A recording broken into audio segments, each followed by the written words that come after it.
Greetings, APUSH scholars, for our review on Unit 14, which is on World War II. So we're looking at the period from isolationism after World War I to the end of World War II. And you should know the Axis nations, the countries that we're going to fight, and those are the Japanese, the Germans, and the Italians. I have on the review sheet here the good neighbor policy. It doesn't exactly fit in with the rest of the theme of World War II, but it fits in under the foreign policy of FDR, and that is that we will begin to follow a policy of non-intervention in Latin America, very different from the policy of presidents previous. You know the Munich Agreement, 1938, Hitler is going to demand part of Czechoslovakia, the German-speaking Sudetenland, and this is an act of appeasement by the French and the British in the face of growing German militarism. You should know the Neutrality Acts of 1935, 36, and 37. You don't need to know exactly what matches each year, but you should know collectively where this is a demonstration of American neutrality and isolationism in this time period.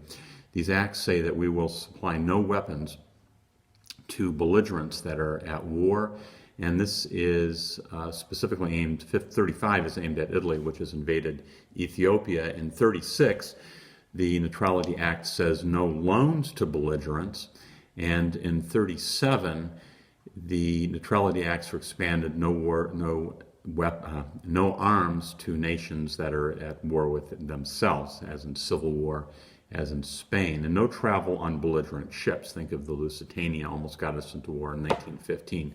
So these are meant to steer us clear of European problems. The Kellogg-Briand Pact is going to outlaw war, and that's signed in the 1920s sometime. Previously, the Washington Naval Conference, I think it's 1920 through 21, is going to have these kind of boring power acts, the 4-power, 5-power, and 9-power agreements. The 4-power is to agree, we and the Japanese, French, and British agree to respect our respective Pacific territories, colonies. The 5-power is going to limit naval tonnage, and the 9-power agreement is going to be an agreement to respect Chinese sovereignty, which of course the Japanese will violate when they attack Manchuria in 1931.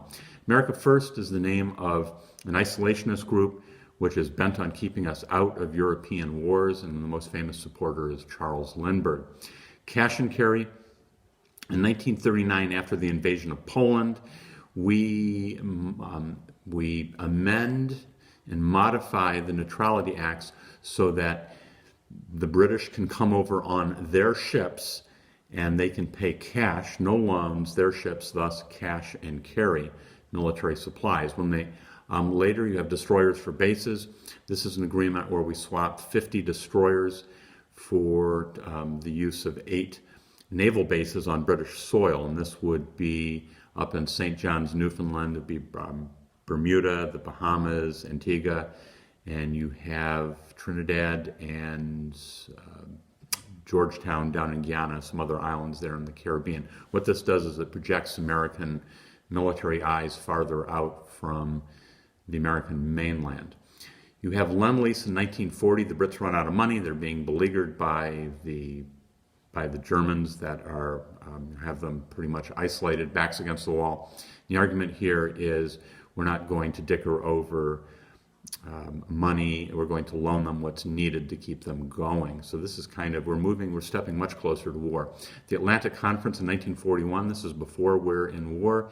Churchill's going to meet with FDR off the coast of Newfoundland, and there's going to be this agreement that we're in this war together, in a sense, to not fight for gain, not for aggrandizement, but to fight for self-determination. This is a fight for freedom, and there's a vow to create a United Nations at the end of the war. So what brings us finally into the war?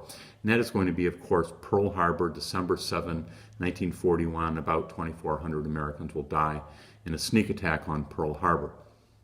The impact of World War II on unemployment and the New Deal, well, it's going to bring full employment. American factories are going to be running 24/7, and not only will there be full employment, but we're going to ask the Mexicans across the border, these are the braceros who are working in the fields, working in the Southwest farms, And we're also going to have 9 million more Americans working than there were in 1941 when the war begins. And these are women. Women are going to take jobs again, like in World War I, and like in previous wars. Women will be working in factories. They'll be working on farms. They'll be working in businesses. And you have this iconic woman, Rosie the Riveter, represents the American worker.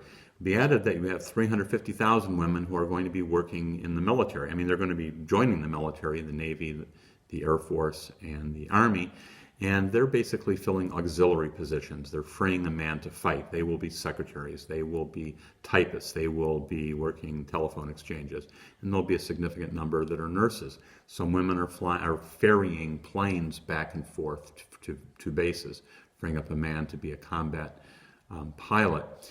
You have, as far as black Americans are concerned, about 1 million blacks will join or be drafted into the Army along with other Americans.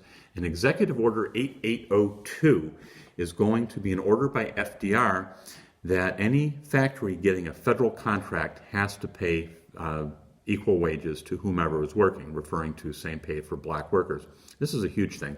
A. Philip Randolph, who's the head of the Brotherhood of Sleeping Car Porters, he's a black railway union leader, is going to threaten a protest march on D.C. And this pretty much helps push FDR to make this defense of blacks in the war industry. Now keep in mind here, you get this New Deal coalition.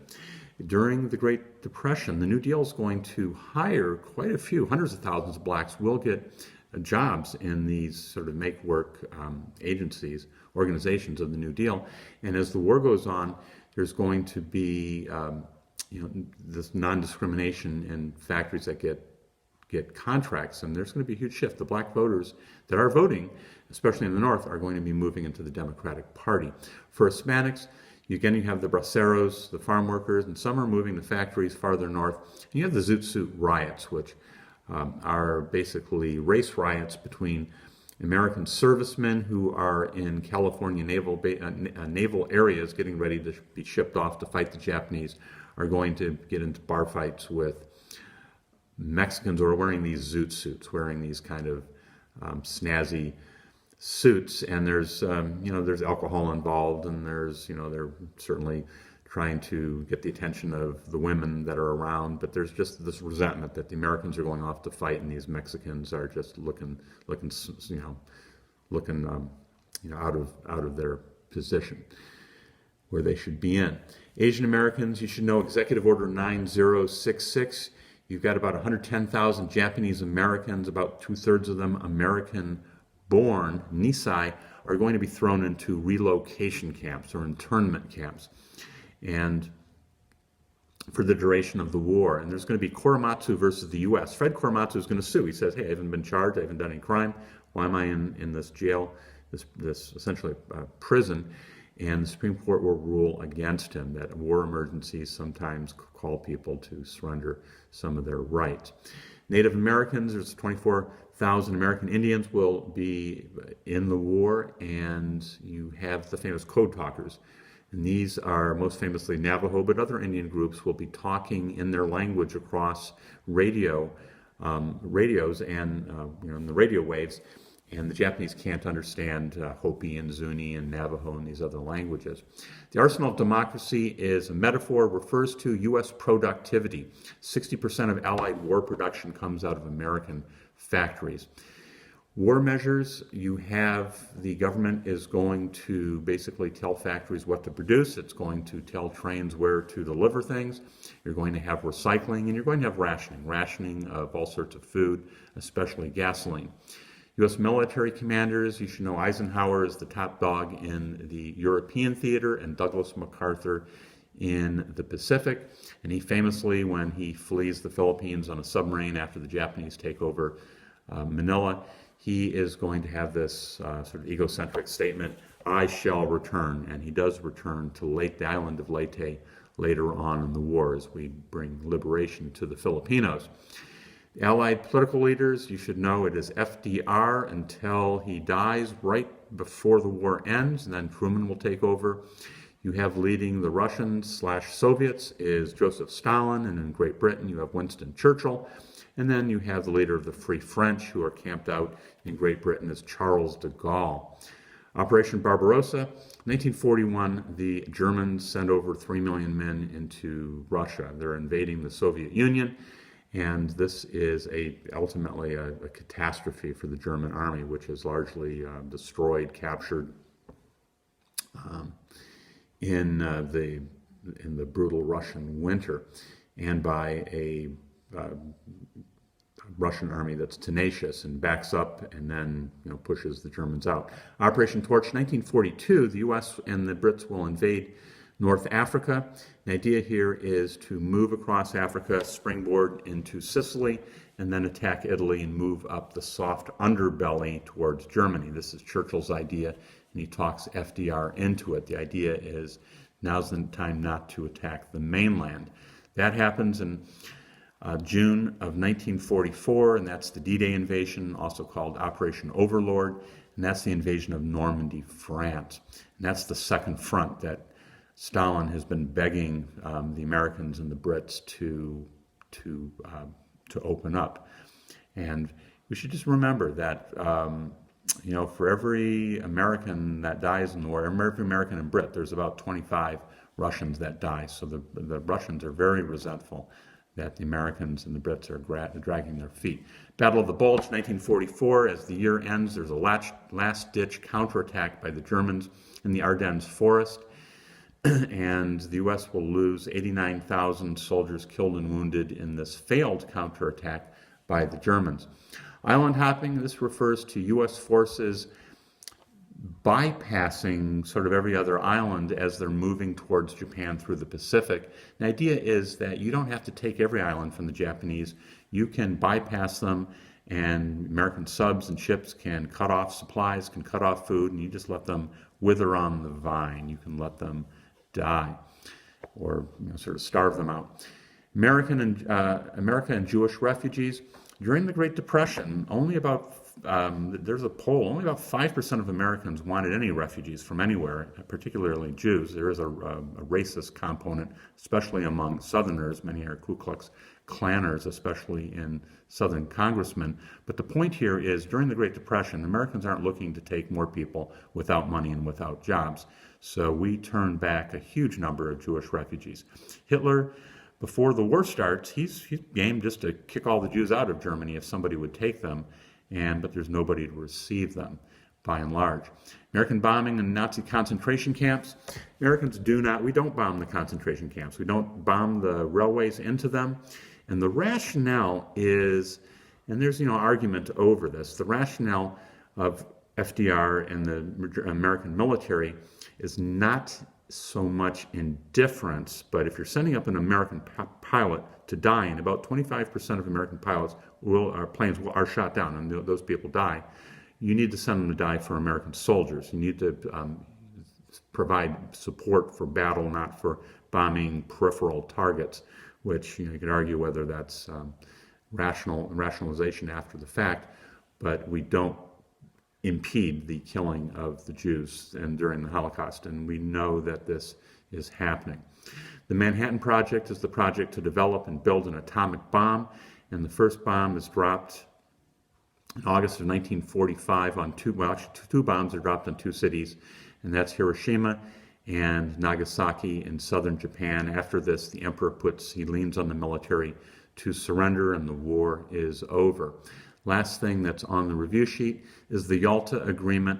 And there's a series of conferences that we meet with the Brits and the Russians. And Yalta is the most famous of the conferences in which the Russians essentially promise free elections. They promise democracy as they, quote unquote, liberate Eastern Europe. And this doesn't happen. It's not true. Puppet governments are set up. Stalin, after losing tens of millions of people in a second war. The first, remember, World War I, there's millions of Russians die in a German invasion. Stalin could care less about any freedom of Eastern Europeans. His number one goal is a huge buffer zone between the Soviet Union and the Germans. The Germans have to be pushed as far away as possible. And for that reason, the Red Army will camp out in Eastern Germany and in the Baltic states, which are swallowed up into the Soviet Union. The Russian army will be in places like Hungary and Czechoslovakia. And the borders of Poland are going to be moved farther to the west, and the eastern part of Germany will be given to Poland, and Germany is going to be cut down to sort of 2/3 size here, and that's part of the punishment. The idea is to push the Germans far away, and part of Poland is going to go to the eastern Poland is going to go to Russia. So you've got this movement of borders, basically, essentially pushing Germany back. So the Yalta Agreement is seen as a betrayal by Stalin. And did he dupe us? Well, keep in mind, after Roosevelt goes to Yalta, he dies 2 months afterwards of a cerebral brain hemorrhage. And many people feel that Roosevelt was sickly when he made this agreement, that either way, Stalin, there's no way to enforce this other than going back to war. But Yalta is sort of the beginning of the Cold War here, when the Russians don't allow freedom for the people they have liberated. Well, that's the end of the review. Study early, study hard. Good luck. Signing out.